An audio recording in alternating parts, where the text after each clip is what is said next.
Okay, I'm back with a update to the Salesforce Developer Series. This is actually a mixture because I'm also doing an actual project that I'm launching into an actual org, and you've seen me working on the Brighter Broker application and some other videos that we deployed into a real estate org.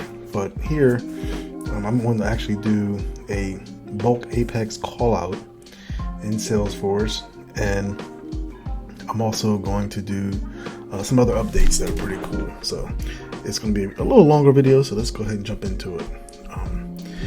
The business problem is a little bit more advanced, so I put it into a presentation because it's just a little bit more involved. But basically, we need to bulk update property listings in Salesforce, there are limited APIs available to do this. I mean, you can get the information from the MLS, Zillow, a few other places, but an actual API where you can get properties, nationwide that provides enough data. It's actually not a lot of APIs out there, and at a reasonable price. I mean, they can be very expensive. So the one that we're using, it does have some limitations. So there are a couple of different ways you can query the endpoints. And I've been doing it. You've seen in some cases where you've seen the button that I've applied to some property listings where you can update that property instantly by clicking that button. But obviously that can be a little cumbersome.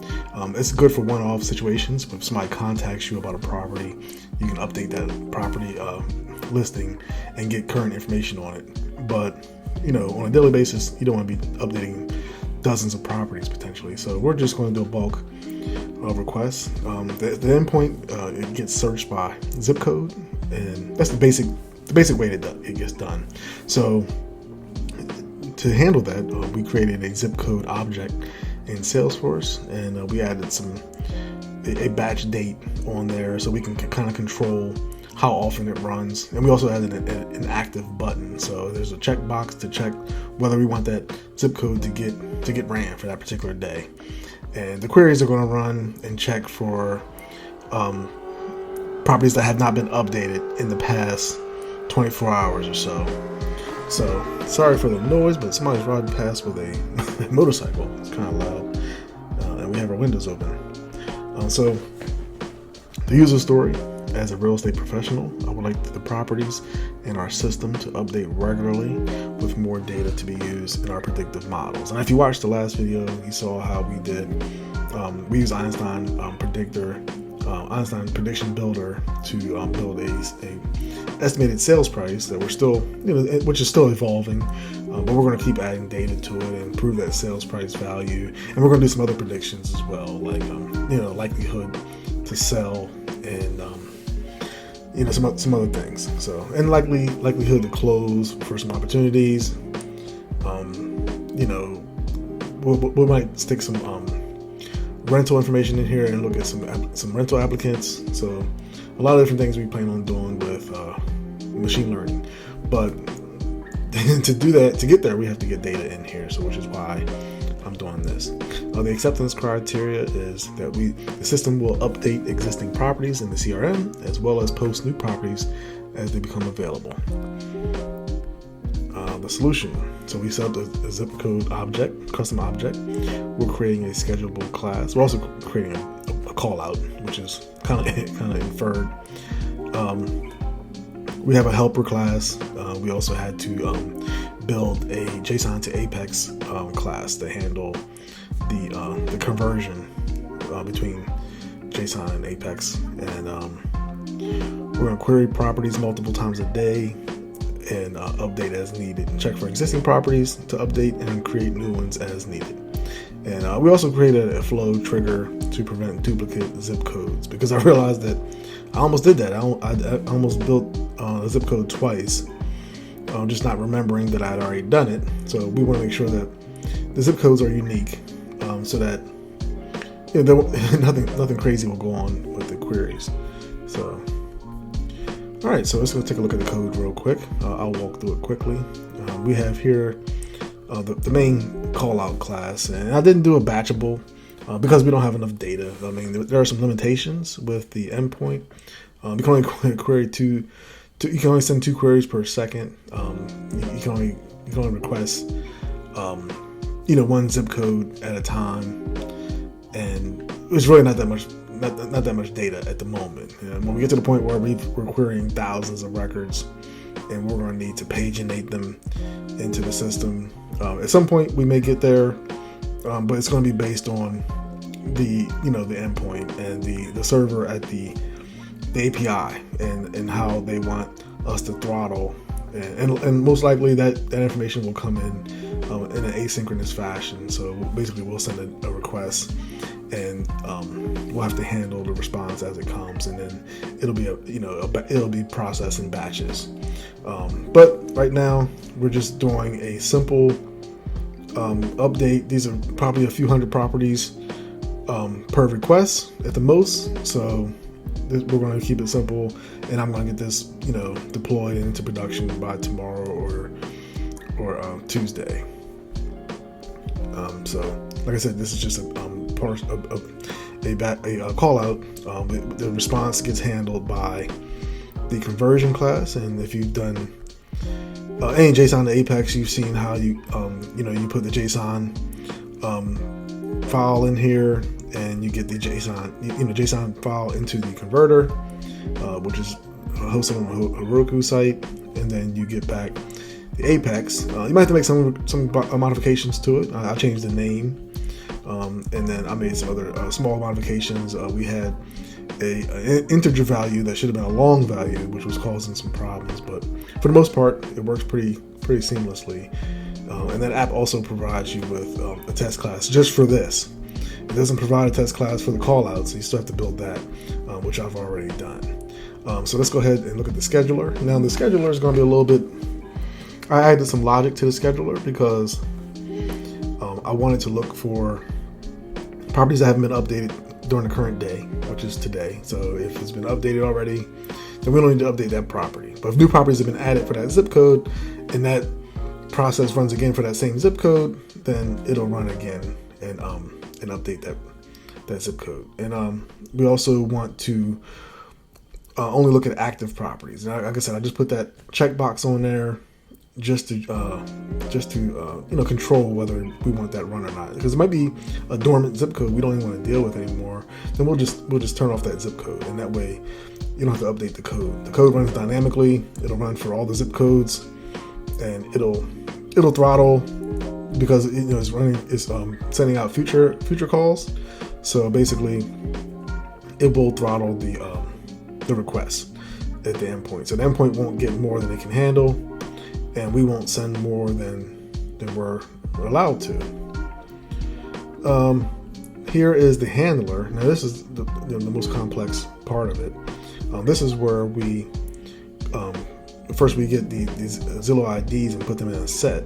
The Zillow IDs come from the JSON response. We put them in a set, and then we check for them. We check our existing properties, and we check for those Zillow IDs in our existing properties. And basically, if they already exist, then what we'll do is that we'll pass them in. So this is a situation for if it already exists. And I'm sorry, this one is if it already exists, then we'll pass it in here. And if it doesn't exist, then we'll create one and pass it to the same method. And it gets passed to this method where it'll update the method. And the method basically accepts a property. So it'll pass in either a new property or existing property.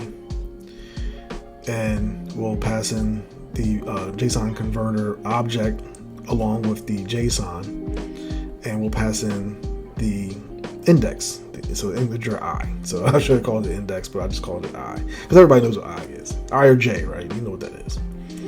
So, and basically, this, and I put it here in this method rather than here in the if else is because originally I had it in the if else, and I had to update it in each place. Every time I made a change, I had to update it in two places. So now I create a method, I pass that method, create or update property, and then I upsert the properties to update.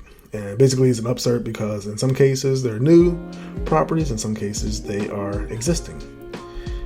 And that's it for the code for the most part. Let's go ahead and look at the flow real quick. Okay, so there's a flow involved, and this flow is basically a check for duplicates in the zip code. So we get the zip codes that exist, loop through them, check if the zip code name equals the zip code of the record that someone's trying to insert, and if it equals, then it throws a custom error. So we'll run over that real quick. All right, so let's go ahead and try to create a zip code. All right, let's try to create this one. Okay, so you cannot have zip codes with duplicate names. Please use an existing zip code. All right, so we're going to turn that off, and then now, as you see, we have active last batch update. These were actually updated today, but I obviously going through some testing, I deleted some records, that kind of thing. But you can see I went back through and deleted all the properties. So let's go ahead and, so right now we have Aberdeen and Elkton here in Maryland. We have them as active. So what I will do is open it. And so this is the schedulable method that I showed you here. This is a schedulable method that I put into the execute anonymous window. So we're going to I'm typing around my microphone. So, all right, let's do this. Oops, I did it again. And we're going to open this up. All right, and we'll walk through this real quick. Basically, querying zip codes, looking for last batch update as less than today, so before today, or last batch update is null, which right now, because if you put a new zip code in there, it will not have been updated. And in this case, right now, they actually are null in the sandbox. And we want them to be active. So like I showed you, you're only going to see a couple properties. I think it was Aberdeen and Elkton that I had checked. Let's double check it here. Yes, Aberdeen and Elkton are the only ones that should fire. So we'll go ahead and wait for that. And as you see, called future handlers. So there's two, and it looks like those are the two that I asked it to run. So we'll go back here. Let's go ahead and refresh. Okay, so look, these two are the ones that were updated. And we'll go to the properties, and we have a bunch of properties in Aberdeen and Elkton. So that's it. I mean, we have and this is going to run, like I said, multiple times a day, get updated property information, and make it real easy, to stay informed about what's going on, and plus be able to interact with the data at a deeper level. We can do analytics on this. We can analyze average sales prices in certain areas, comparing it to the sales that we've done. There's a lot of different things that can be done. Let's look at this property. So Maloney Road. Yeah, so that's about it. Basically, this is a batch Apex. Well, it's a bulk. I call it a bulk Apex callout because we're not using the batchable method. Not in this case, but it's a bulk Apex callout. There's some duplicate management going on here. There's a lot of different things, but as you can see, it works well. The only one thing I do need to fix is how I'm handling lot size. I got lot acres, 9,000 plus. It's not actually square feet, so I need another field for lot square footage, and I gotta fix that. But besides that, it's looking pretty good. We're gonna deploy this and start using it. I'll be able to get some insights, be able to run some more predictive models. And that's about it.